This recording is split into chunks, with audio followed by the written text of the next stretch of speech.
Most American cities lose people slowly. A few retirees move to Florida here, a couple families chase cheaper housing there, and some guy named Gary decides that he's done with the grind and he's moving to Idaho to make adult-themed cutting boards on Etsy. You know, normal stuff. But some cities are losing people so fast you start wondering if the town has like a giant sinkhole that nobody noticed.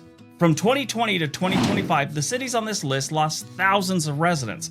Some lost people because the housing got so expensive that the banks were putting restraining orders on anyone making under $250,000 a year, or maybe the jobs just dried up. Today we're looking at 10 American cities that are shrinking the fastest.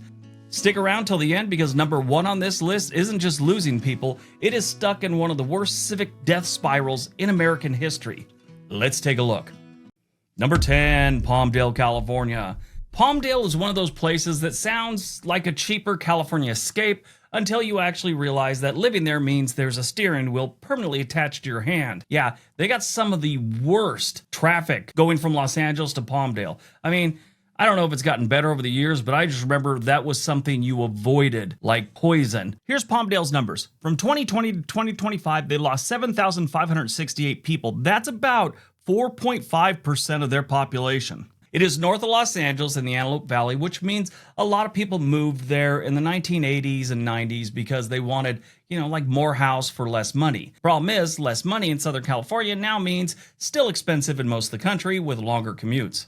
These days, one of the big reasons people leave Palmdale is that they feel disconnected from job centers that make California work. If your career is tied to Los Angeles, Burbank, Glendale, Pasadena, or the coast, living in Palmdale can turn your daily commute into what feels like a full-time unpaid internship and suffering or something. Remote work has helped, and it's changed a lot of things in Palmdale because once people realized they didn't have to go to Los Angeles anymore, that commute was no longer worth it, no matter how cheap your house was. So they just left. I mean, it was nice they were working from home, but still, the traffic was there. Getting around doing anything, it gets a little rough out there sometimes, especially around rush hour. Then, of course, there's the cost issue. Palmdale used to be one of those affordable by California standard places, which is a phrase that already sounds like a warning label. Housing is cheaper than Los Angeles, but it's not exactly a bargain bin of America anymore. When people compare Palmdale to places like Nevada, Arizona, Texas, Tennessee, or even parts of the Midwest, the math starts looking a little ugly for Palmdale. I mean, in most of Los Angeles, the average home value right now is hovering between $800,000 and $900,000. Some neighborhoods it goes all the way up into the 2 millions, but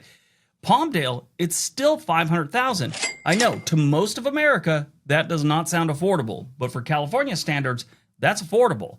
But is it worth it anymore?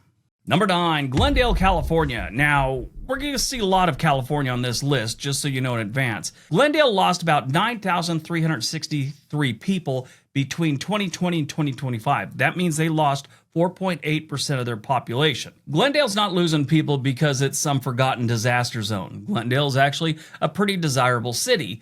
It's part of the Los Angeles metro area. And the problem is that desirable in California is often just another word for bring money or bring boxes. Housing is the big one here. Glendale sits in Los Angeles County, and Los Angeles County has been dealing with a broader population decline tied to the higher housing costs and people leaving for more affordable regions, like in Arizona or Nevada. The average home value in Glendale right now is $1.2 million.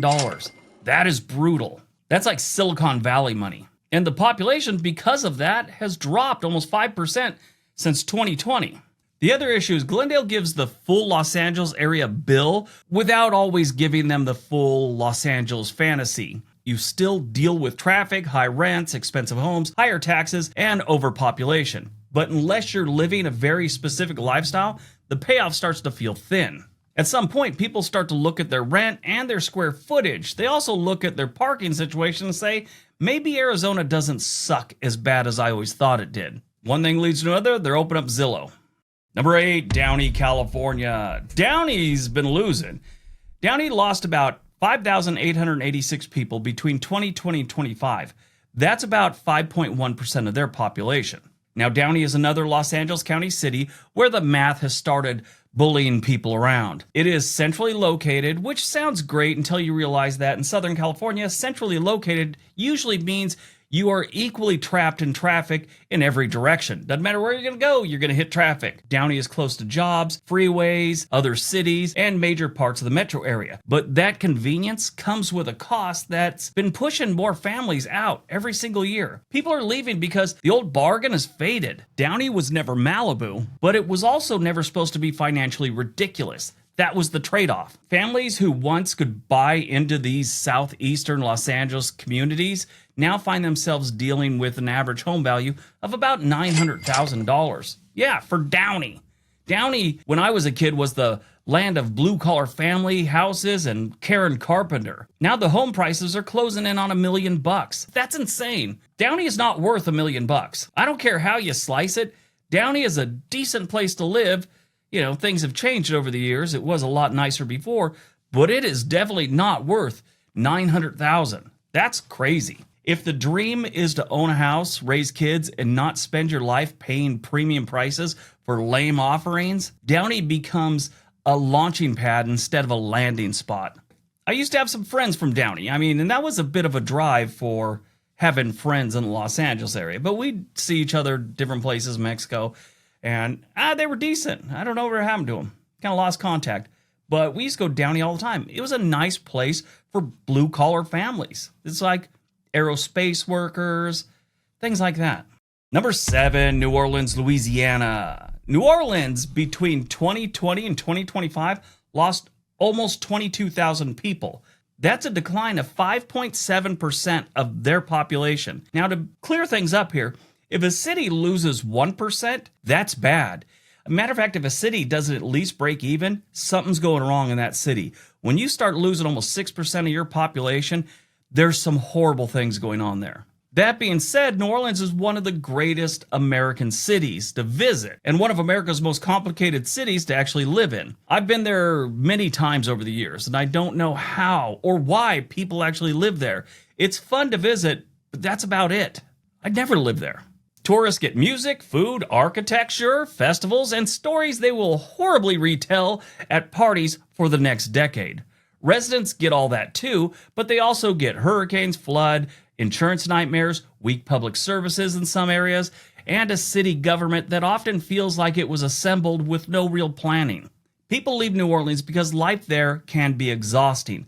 The city has beauty and culture for days, but daily life can come with a long list of problems that are not charming once you start paying property insurance. Storm risk is a major issue, and so is the cost of protecting a home from the next weather tantrum. Add in crime concerns and, in my opinion, some of the worst roads in the country, drainage problems, and public systems that sometimes seem held together with jazz and dollar store twine, and maybe a little community patience. And when you're dealing with all that, suddenly Houston and Atlanta start looking a lot better. The job market is another thing that doesn't help New Orleans' situation. New Orleans leans heavy on tourism, hospitality, healthcare, education, and port-related activities, but it doesn't offer the same variety of jobs many faster-growing southern metros offer. Number 6, Inglewood, California. Ever heard of Inglewood? Unless you're from California, you probably never have unless you're watching a sporting event. But I'll tell you one thing, they've lost some population. Between 2020 and 2025, they lost 6,089 people. That's about 5.7% of their population. Inglewood is the perfect example of a city becoming more famous while some residents quietly head for the exits. Over the last several years, Inglewood's been pushed into the spotlight with SoFi Stadium, major events, development, and new investment. Of course, that gains national attention. If you don't know, that's where like the Rams and the Chargers play, and everyone goes there. It's a nice stadium. Looks nice. I haven't been there yet. I plan on it, but it looks really nice. My brother's been there a few times, and he says it's amazing, so there's that. But with all that going on, Inglewood sounds like a comeback story, and in some ways it is, but for many longtime residents, the comeback came with a bill taped to the front door. Looks suspiciously like an eviction notice. Yeah, they're tearing down a lot of old apartment buildings and homes and stuff like that, and longtime residents getting the boot. But the issue is not that the people don't want to live in Inglewood. A lot of people do. That's exactly the problem. When a city becomes more desirable, prices rise, investors show up, rents climb, and the people who lived there before the new energy arrived can get squeezed out. It's a classic urban upgrade trap. The city gets shinier, but the people who kept it alive during the rough years are told the new version has a cover charge, and they ain't got the money for it. Now, Inglewood also sits inside the same expensive Los Angeles County ecosystem as Glendale and Downey. So even with all the new development, residents still face high housing costs, traffic, and regional affordability problems. Yeah, whole area is expensive. You could put a world-class stadium in town, but it doesn't help families trying to renew a lease. That's all there is to it. Number 5, Torrance, California. Now, this is my hometown. My parents owned homes in Torrance. I went to West Torrance High School, left years ago, but this is where I was born and raised. That and Redondo. Redondo Beach right next door. I'm sure you have a town where they kind of blend together. That's Torrance and Redondo. But Torrance, where I grew up, from 2020 to 2025, lost about 8,500 people. That's about 5.8% of their population. That's pretty rough. It's not a bad city. That's what makes this population loss so interesting. It has good schools, solid neighborhoods, jobs nearby, access to the South Bay, which is ocean and stuff like that, and a quality of life that many places would love to borrow for a weekend and never return. But Torrance also suffers from the same disease affecting much of the coastal or near coastal California. It became too expensive for normal people to breathe comfortably. People leave Torrance because the gap between income and housing has become ridiculous. 100% ridiculous. The average home price right now in Torrance, California is $1.1 million. That's crazy. That's like Silicon Valley money, and there's no Silicon Valley here. If you bought real estate decades ago, you may be sitting on a golden egg with a garage. If you're trying to buy now, the market may look at you and laugh in escrow. Families who want more space, younger adults who want a starter home, and retirees who want to cash out all have solid reasons to leave. For all my friends that still live there, they always say the same thing. You got to pay to stay. And you know, that weather, that beach, all that stuff costs money.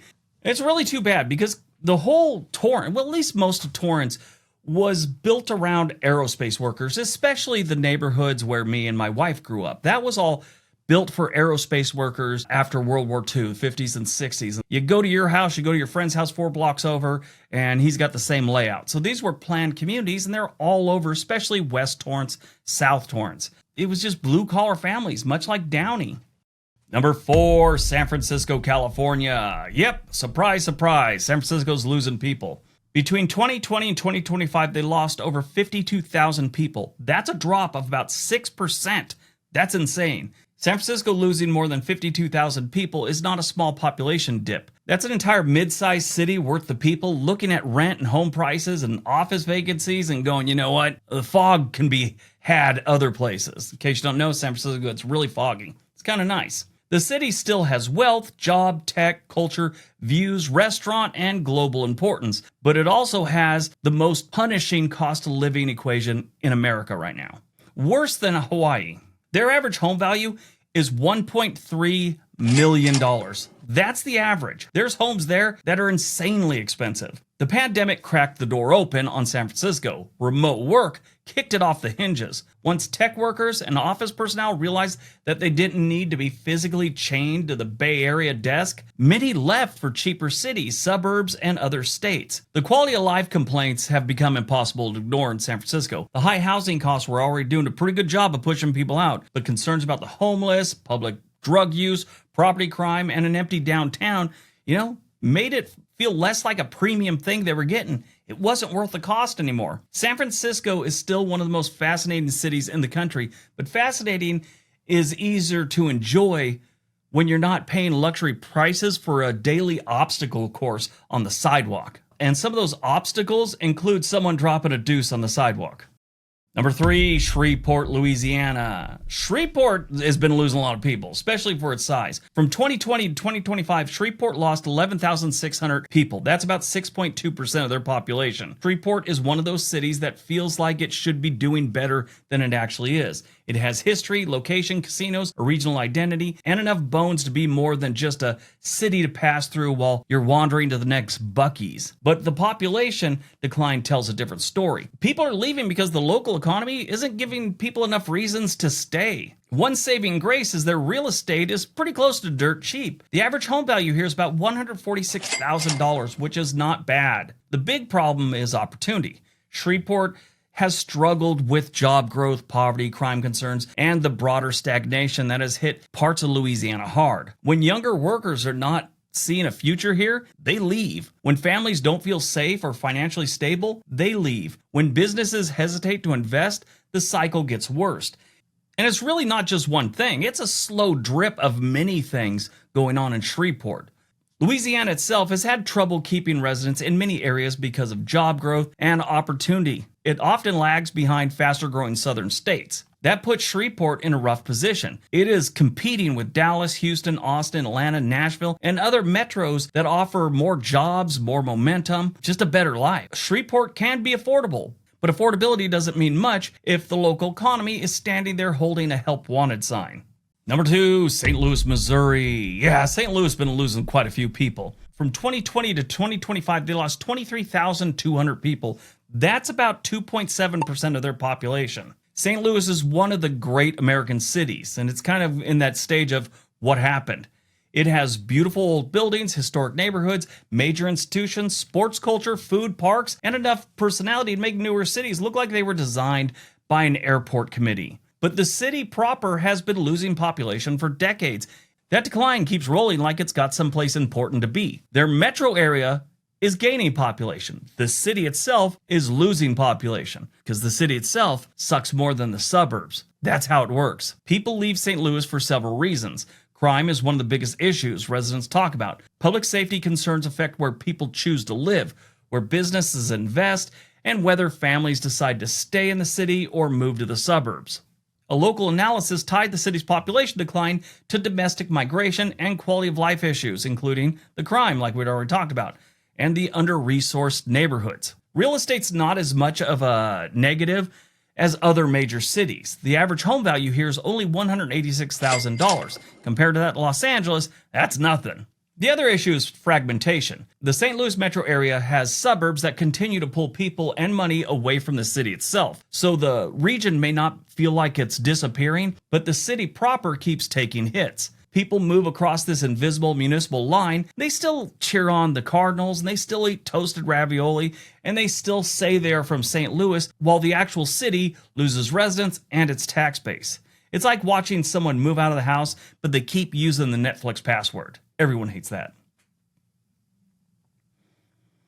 All right, before we get to number 1, if you have not subscribed or hit that like button or ever left me a comment, now's a good time to do it. It really matters to channels these days. All right, on to number 1. And number 1, Jackson, Mississippi. Yeah, this one's rough. Jackson lost about 12,500 people between 2020 and 2025. That's 8.1% of their population, and I'm surprised it's so low. I've seen what's going on in Jackson. This place is a mess. Jackson comes in at number 1 because it has lost the largest percentage of its population among the cities over 100,000. And honestly, when a city's basic water system becomes a national story, people don't need a 40-page relocation study. They need boxes. Jackson's water crisis did serious damage to public trust, and once the residents lose faith in the tap water, the city has entered a whole different level of trouble. The water problems are not some random bad luck moment. Jackson's system has been shaped by decades of infrastructure neglect, population loss, financial restraint, and a shrinking customer base. Mississippi Today reported that Jackson's declining population and major customers disconnecting from the water system have worsened the utility's financial problems.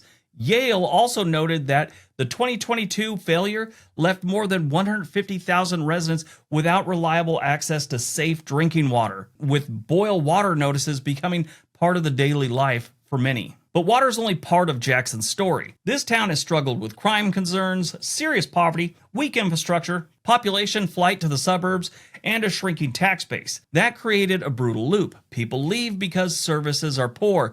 Then the services get harder to fund, and they become worse. It's like civic quicksand. Jackson has history, culture, and people who care deeply about the city. But when the residents feel like the basics are not dependable, loyalty starts packing a suitcase. The best thing is the real estate prices here are so cheap, you might get a deed to a 2-bedroom, 1-bath in your kid's Happy Meal at McDonald's. The average home value here is $88,100. That is dirt cheap. All right, that's today's video. If you like this one, you'll probably like that one right there. It's about how the middle class is getting squeezed out of other places. Everybody have a great day. Be nice to each other.